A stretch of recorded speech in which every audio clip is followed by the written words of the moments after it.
Convulsões. Convulsões são contrações musculares involuntárias e descontroladas. A vítima não tem controle sobre os seus movimentos. Involuntário, porque obviamente ela não faz isso de forma proposital. Isso acontece em todo o corpo.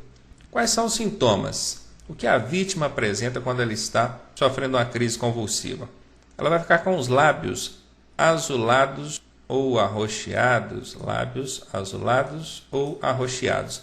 Isso leva ao nome de cianose. Pode também acontecer essa cianose nas extremidades dos membros superiores, que são na ponta dos dedos, unhas, e também dos membros inferiores. Respiração fica curta, rápida e irregular. Ela vai apresentar salivação em excesso, isso é comum também em quem está sofrendo uma crise convulsiva, salivação em excesso. Nós temos aqui isso bem representado na figura. Contrações musculares. O que fazer ao deparar-se com a vítima sofrendo de crise convulsiva? Mantenha-se calmo e acalme quem estiver próximo. É comum alguém que esteja assistindo a situação fique assustada com o que ocorre. E nesses casos, normalmente costuma agir de forma precipitada e errônea. Portanto, mantenha-se calmo e acalme quem estiver próximo. É o que está sendo representado aqui para nós. Desaperte a roupa da vítima em volta do pescoço, no peito, cintura, ou seja, afrouxar a roupa da vítima para que ela possa se sentir mais à vontade. Permaneça junto da pessoa até que ela volte a respirar e comece a acordar. Permanecer junto, ficar junto da pessoa. Coloque a pessoa de lado, com a cabeça baixa, de modo que a saliva possa escorrer para fora da boca. Interessante isso, tá? Cabeça lateralizada, aqui, ó, cabeça, ó, coloque a pessoa com a cabeça de lado, de modo que a saliva possa escorrer para fora da boca. Se você coloca a pessoa em decúbito dorsal, ou seja, costas para o chão, barriga para cima, com o rosto voltado para cima, essa salivação vai voltar para dentro das vias aéreas e pode provocar asfixia. Ponha qualquer coisa macia debaixo da cabeça da vítima ou ampare a cabeça da vítima com a sua própria mão, impedindo-a de bater no chão ou contra objetos. Observem, esse procedimento ele se limita a proteger a cabeça da vítima. Cabeça. Em hipótese alguma, você vai tentar segurar a vítima, tentando conter as contrações que ela está tendo. Não, isso não. Segurar a cabeça. Proteger, não é nem segurar. Proteger a cabeça da vítima, evitando com que ela bata com a cabeça e acabe machucando. Ofereça-se para ajudar no regresso à casa, ou seja, ofereça para levar a vítima em casa ou conduzi-la ou facilitar o seu retorno até em casa. E o que não fazer? Nós vimos no slide anterior o que pode ser feito. Aqui nós vamos ver o que não fazer. Não mexa na boca da vítima. É muito comum a gente ver e ouvir pessoas dizendo que coloque a mão na boca da vítima e puxe a língua dela para fora, porque a língua pode voltar para dentro da glote, obstruir a passagem do ar, coisa e tal. Tudo bem, até já vi procedimento desse tipo, mas a recomendação em caso de primeiros socorros é não mexer na boca da vítima, a menos, claro, que ela apresente um quadro real de parada respiratória e haja aí então a suspeita de que a língua está obstruindo a passagem do ar. Fora isso, não se precipite, limite-se a aguardar, esperar. Também não vai enfiar nada dentro da boca da vítima, colher, objeto de madeira, lenço, nem o dedo, nem nada. Tudo bem? Aqui está bem claro, ó, não puxar a língua da vítima. Não tente acordar a vítima, não force a vítima a levantar, claro. E não dê nada para ela beber, mesmo que ela peça. Tudo bem? Na observação, diz que nós não devemos tentar conter os movimentos da vítima. Falei isso agora há pouco no slide anterior. Não tentar conter os movimentos da vítima. O que deve ser observado ainda em relação a convulsões? Afaste objetos que possam machucar a vítima. Proteja a cabeça da vítima para evitar traumas. Se em 5 minutos não melhorar, procure um médico. Por que 5 minutos? Em média, uma pessoa que está sofrendo de uma crise convulsiva, ela vai começar a se restabelecer e dentro de aproximadamente 5 minutos, ela certamente estará com seu quadro reestabelecido. Se isso não acontecer, se a vítima permanecer desacordada, inconsciente, ou se a crise se prolongar por um tempo maior que 5 minutos, aí sim você deve se preocupar, procurando então um profissional especializado. Durante todo o tempo, esteja atento a sinais vitais comuns, como pulso e respiração. Nós vamos falar também sobre estado de choque, que é comumente confundido com crise convulsiva. O estado de choque não é uma crise convulsiva. Comumente as pessoas confundem sim estado de choque com crise convulsiva. E esse estado de choque também não tem nada a ver com choque elétrico, tá? Nada a ver. Esse é o estado de choque do organismo. É o estado de depressão do organismo em razão de falhas circulatórias. Falha circulatória mesmo, sanguínea. Nesse caso, nós estamos nos referindo ao choque hipovolêmico. Hipo, de baixo, volêmico, volume. Baixo volume sanguíneo. Não ocorre a circulação adequada de sangue, falta oxigenação no cérebro e a vítima entra em estado de choque. Existem outros tipos de choque, mas não vem ao caso. Em prova só tem cobrado o choque hipovolêmico. Inclusive, nem trata especificamente do termo hipovolêmico. Não chegam a abordar isso em prova. Só deixando claro, porque alguns mais esclarecidos podem querer passar isso a limpo e eu acho que não vem ao caso. A questão aqui é só entender mesmo que vai ser cobrado na prova de vocês. Os sintomas são: a pele da vítima fica fria e pegajosa. Ela vai apresentar suor abundante na testa e palma das mãos, chamada sudorese.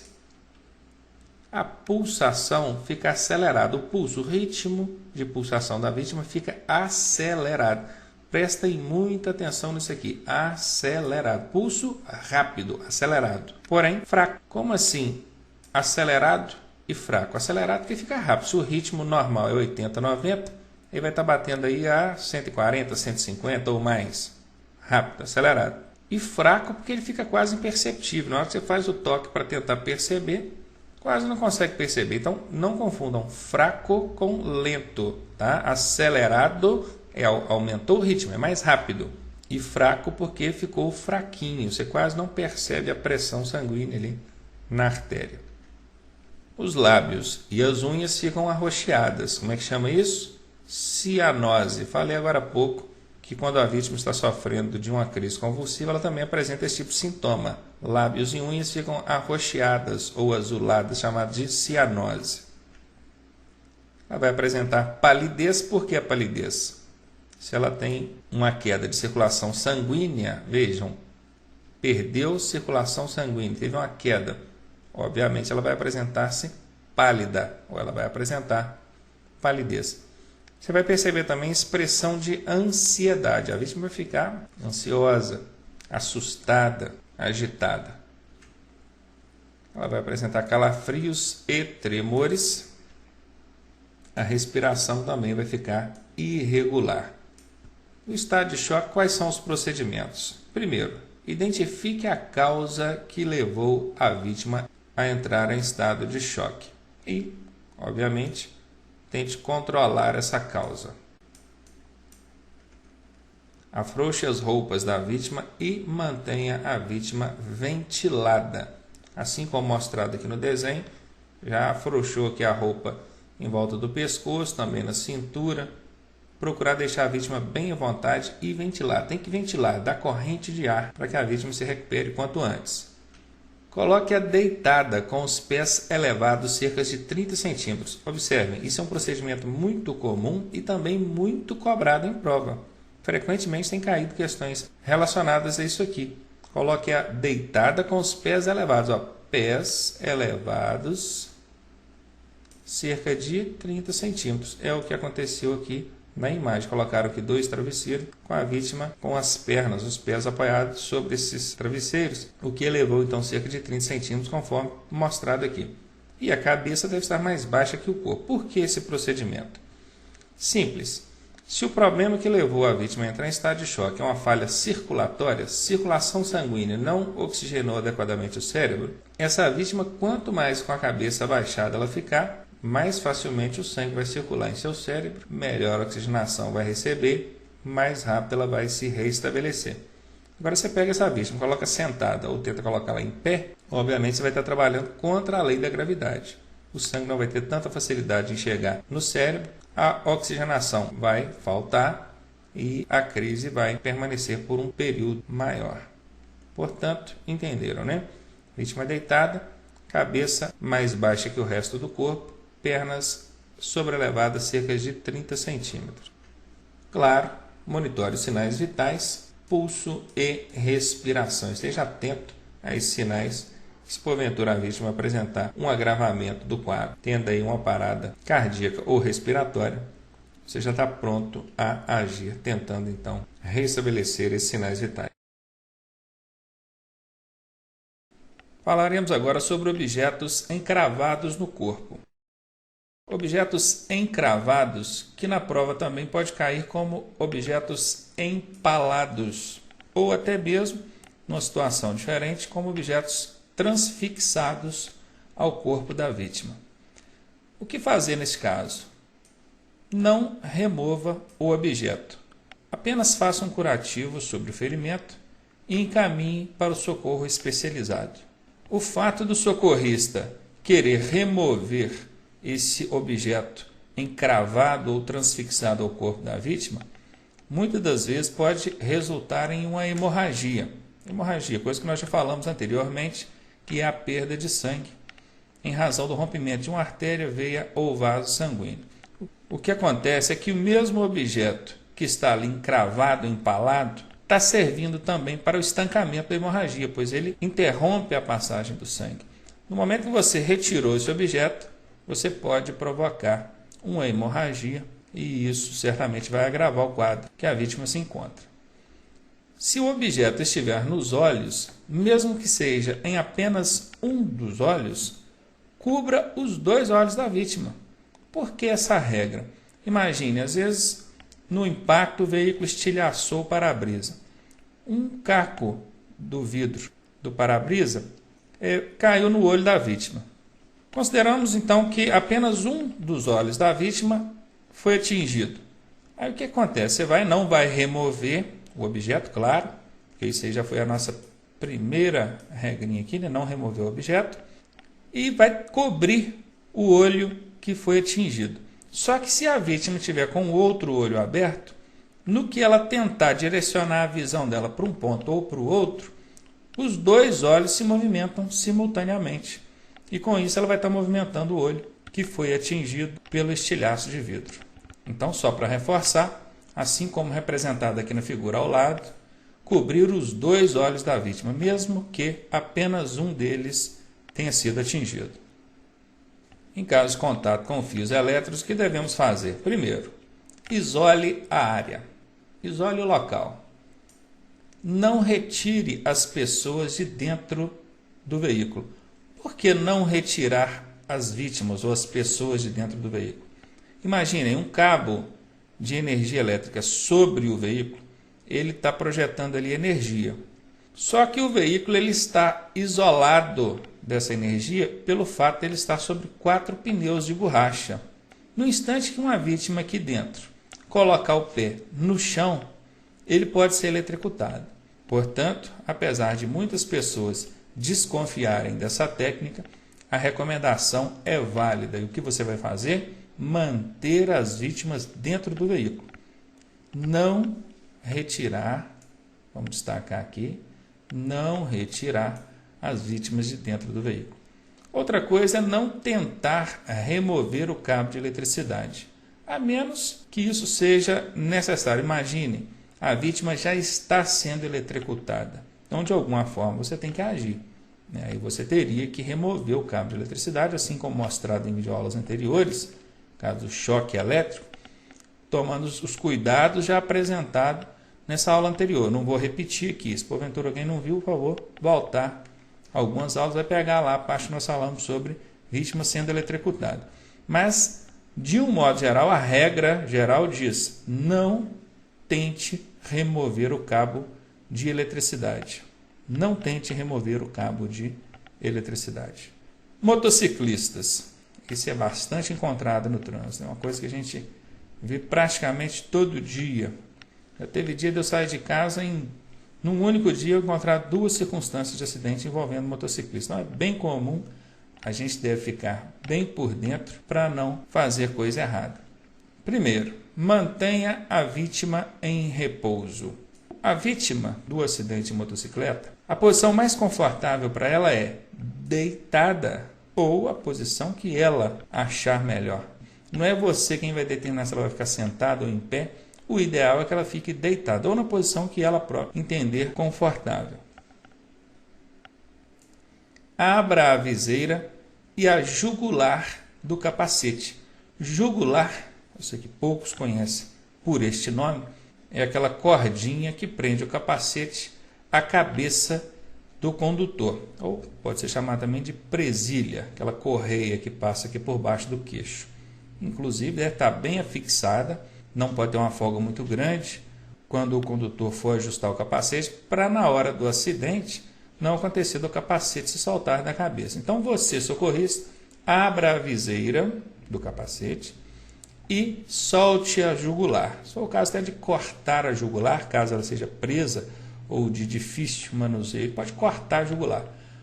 Prestem muita atenção nisso aqui. Não remova o capacete. Não remover o capacete é não retirar o capacete da cabeça da vítima. Entenderam? Isso é questão frequente em prova. Capacete de vítima de acidente de motocicleta deve permanecer na cabeça, a menos, claro, que alguma coisa ou algum motivo maior lhe obrigue a retirar o capacete. Imagine, a vítima está sem respiração, os movimentos respiratórios dela não restabelecem e você precisa agir, você precisa fazer ali uma reanimação respiratória. Como é que você vai fazer essa reanimação se não retirar o capacete do pescoço da vítima? Aí, tudo bem. Ok? Então, em caso de exceções como esse, tudo bem. Regra geral, não retirar o capacete da cabeça da vítima. Transporte de acidentado. Bom, primeiramente eu quero ressaltar que você, socorrista, vai evitar até a última instância transportar uma vítima de acidente. Isso é coisa para pessoal especializado em veículo próprio, todo adaptado e identificado para esse fim. Eu sempre digo, é muito mais rápido, seguro e conveniente trazer o socorro até a vítima do que levar a vítima até o socorro. Portanto, regra número 1, esqueça a ideia de colocar a vítima no primeiro carro que passar. Atualmente, esse cenário tem mudado um pouco. O pessoal, os condutores, eu quero dizer, eles têm se mostrado um pouco mais preparados nesse sentido e não estão sendo mais tão precipitados ao ponto de já pegar logo a vítima e colocar dentro do primeiro carro de qualquer maneira e sair correndo para o hospital. Isso tem mudado. Parece que o pessoal tem ficado um pouco mais orientado nesse sentido. Mas o que não pode acontecer também é a omissão em alguns casos. Eu vejo casos de pessoas que estão ali, presenciaram um acidente, acabam atrapalhando alguém que tenha um conhecimento técnico, algum conhecimento técnico, atrapalha essa pessoa de prestar um socorro à vítima pelo fato de que não pode colocar a mão, não pode fazer isso, não pode fazer aquilo. Calma, não é assim também. Você deve evitar agir de forma precipitada, mas cuidar também para não praticar a omissão. Tudo bem? Na sequência nós temos só remova a vítima se houver situação de perigo iminente, ou seja, real risco de perigo à vítima. É o caso de suspeita de incêndio, ou o veículo já está incendiando, caiu dentro de um lago, está submergindo, você precisa tirar a vítima, ela vai se afogar, está prestes a desabar de um precipício, aí tudo bem. Mas fora isso, o ideal é que a vítima permaneça dentro do veículo, na posição que ela se encontra. Então, só remova se houver perigo real, iminente. Se necessário removê-la, imobilize-a numa maca. Vamos entender. Não tem jeito, você vai ter que remover mesmo a vítima, precisa de retirá-la dali, onde ela se encontra, transportar a vítima. Então, se isso for inevitável, procure imobilizar a vítima numa maca, mesmo que essa maca seja improvisada. Aliás, ela vai ter que ser improvisada, né? Porque eu acredito que condutor nenhum vai ficar andando com maca dentro de veículo. Então, certamente ela terá que ser improvisada mesmo. Vai improvisar da forma que puder. Uma tábua, uma porta, um encosto do banco traseiro, dá o seu jeito. Uma das características do socorrista é a capacidade de improviso. Utilize da ajuda de várias pessoas. Assim como representado aqui no desenho, você deve evitar agir sozinho. Observem aqui, nessa primeira situação, nós temos uma pessoa cuidando só da cabeça da vítima, para evitar que a cabeça da vítima se penda, ou seja, fique pendurada ou ocorra movimentos irregulares, principalmente com a região do pescoço. E temos aí mais 3 pessoas que aqui no desenho, apesar de estarem todos do mesmo lado, né? Observe, estão todos do lado de lá da vítima. O ideal seria, inclusive, que eles ficassem alternados. Esse do meio aqui, ó, poderia ficar do lado de cá, certo? Aí fica um no tórax, um no quadril, o outro nas pernas, de forma alternada, um de cada lado. Não estou dizendo que aqui esteja errado, não. É só uma sugestão para que a vítima fique mais segura na hora de ser transportada. Aqui embaixo nós temos do jeito que eu sugeri. Tem vários socorristas, porém alternados, alguns de um lado, alguns do outro lado. Ótimo. E aqui nós temos o exemplo da maca. Parece que aqui improvisada e os socorristas aqui fazendo o manuseio da vítima já imobilizada numa maca. Ao fazer o manuseio da vítima, procure minimizar ao máximo os movimentos realizados com a vítima. Quanto menos movimentar com a vítima, melhor, mais conveniente. Aqui nós temos algumas formas adversas de fazer o transporte da vítima. Vamos ver quais são as formas válidas aqui. Esse exemplo aqui é quando acontece que você não tem mais ninguém para te ajudar, você precisa agir rápido, é onde você sozinho vai ter que fazer a remoção, o manuseio da vítima. O que você faz? Pegue a vítima por trás, assim como representado aqui no desenho. Você vai pegar aqui pelas costas ou pelas axilas da vítima, certamente as pernas da vítima vão se arrastar, os braços vão ficar pendurados, mas o tórax e a cabeça amparada em seu peito. É a melhor posição para você fazer o manuseio sozinho. É claro que isso é feito de forma precária. É só mesmo em caso de incêndio, coisa que precisa agir rápido e está sozinho, não tem ninguém para te ajudar. Você vai usar esse recurso. Aqui, obviamente, é o caso de uma vítima que não apresenta nenhuma suspeita de fratura, porque a vítima está em pé com o braço entrelaçado no seu pescoço. Aqui é só mesmo para casos de vítimas com tonturas ou estão meio que, talvez, alguma vertigem. A vítima não está se sentindo tão bem, mas não tem nenhuma suspeita de fratura. Aí você pode fazer esse tipo de transporte.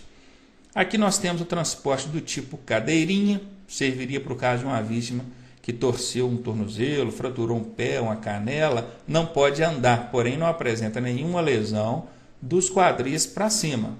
Claro que essa situação, nem essa situação, serviria para transportar uma vítima com suspeita de lesão na coluna. Claro que não. Aqui nós temos também o transporte, mas não do tipo cadeirinha, o transporte na cadeira, né? Também válido, serve. E aqui nós temos também uma outra forma de transportar a vítima, você agindo sozinho também. Nós vamos ver agora algumas circunstâncias que podem ocorrer num local de acidente, para a gente poder saber como proceder nesses casos, evitando de colocar a sua própria segurança em risco. Acidentes que ocorram derramamento de combustível na pista, o que você deve fazer? Ao perceber cheiro de combustível, faça. Não, destacar bem aqui o não acenda isqueiros ou qualquer artefato que possa provocar incêndio. Isso, gente, considerando a hipótese desse acidente ter ocorrido à noite. É comum acontecer o acidente, houve ali o rompimento do tanque de combustível, está tudo escuro, o socorrista que se aproxima percebe o cheiro de combustível, mas não tem a maldade e acaba acendendo ali um isqueiro ou qualquer outro artefato que possa aí provocar qualquer tipo de fagulha, centelhamento, calor, provocando então um incêndio e agravando a situação. Utilize pó de serra, cal ou terra para absorver o material. Assim como representado aqui no desenho, você vai jogar qualquer tipo de pó sobre a região que está ali umedecida com o combustível. Pó de serra, cal, terra. O mais comum que a gente costuma utilizar nesses casos é terra. Esses pós, seja pó de serra, cal, terra, outro material assim, ele vai absorver o líquido, evitando então dele se propagar, dele escorrer, atingindo aí uma região maior. Isole a área e mantenha distância. Outro caso são os acidentes envolvendo produtos perigosos. Da mesma forma, isole a área e chame o resgate. Você deve manter distância do local. Avalie muito bem os riscos antes de tentar qualquer ação em favor das vítimas envolvidas. Lembrando, você, condutor, naquele momento é o socorrista, mas deve, em primeiro lugar, avaliar os riscos a si próprio. Não que isso seja uma ação egoísta, mas é o recomendável em caso de primeiros socorros. Não tente dar uma de super-herói, porque a vítima ou as vítimas envolvidas, elas já estão envolvidas. Você quer ajudar, você precisa ajudar, você deve ajudar, mas dentro de uma margem de segurança que não exponha a si próprio aos riscos do acidente. Portanto, avalie muito bem os riscos, vou até destacar aqui, avalie muito bem os riscos antes de tentar qualquer ação. Nós chegamos então ao final do nosso curso de primeiros socorros, mas na minha opinião chegamos no momento mais importante, que é quando eu vou passar para vocês algumas regrinhas. São 8 regrinhas, se eu não me engano, e essas regrinhas vão fazer toda a diferença na hora de vocês resolverem questões de prova. Vocês vão observar que a partir da próxima aula nós vamos estar trabalhando aí com resolução de questões do módulo Primeiros Socorros, e eu vou fazer questão, vou pegar essas 8 regrinhas, vou colocar do lado, e a gente vai resolver as questões de primeiros socorros que caírem ali para a gente, e eu vou mostrando para vocês que mais de 80% das questões de prova podem ser resolvidas com essas 8 regrinhas, ou seja, enxuguei mesmo, tirei tudo aquilo que é supérfluo, aquilo que não vai fazer a diferença para você na hora da prova, e deixei só o que realmente é importante para a prova. Quero salvar com meus alunos o seguinte: essas regras, elas são muito válidas para a prova. Claro que numa situação real de primeiros socorros, essas regras não vão ser 80% do que você precisa. Claro que não. Aí o conteúdo passado durante o curso tem muito mais valor. Lógico, só estou salvando isso com o meu pessoal, tá? Então, as regrinhas úteis para a prova. Vamos à primeira regrinha.